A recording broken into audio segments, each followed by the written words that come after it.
প্রিয়াঙ্কাকে troll করা বন্ধ করুন। ১৩ বছরের সহজের কথা ভেবে নেটপাড়াকে কড়া বার্তা অভিনেত্রী সন্দীপ্তা সেনের। অভিনেতা রাহুলের প্রয়াণের পর শোকের ছায়া কাটছে না টলিপাড়ায়।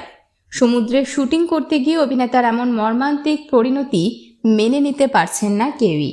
দীর্ঘ নীরবতা ভেঙে এবার সোশ্যাল মিডিয়ায় আবেগপ্রবণ পোস্ট করেছেন অভিনেত্রী সন্দীপ্তা। তিনি লিখেছেন, এতগুলো দিন কেটে গেল, এখনো ঠিক মেনে নিতে পারছি না রাহুলদা আর নেই।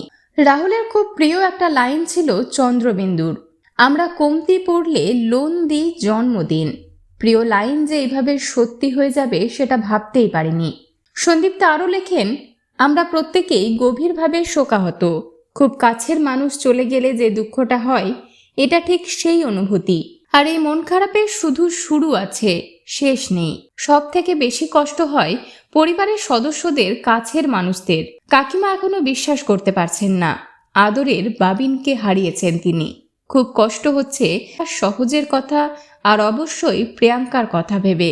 এ যে কি ধরনের ভয়ঙ্কর কষ্ট সেটা আমি আপনি বুঝতে পারবো না।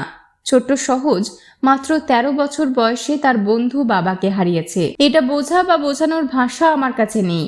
আর প্রিয়াঙ্কা নিজের মন শক্ত রেখে এই অবস্থাতে একা হাতে মিডিয়া, পরিবার, কাজ সবটাই সামলাচ্ছে।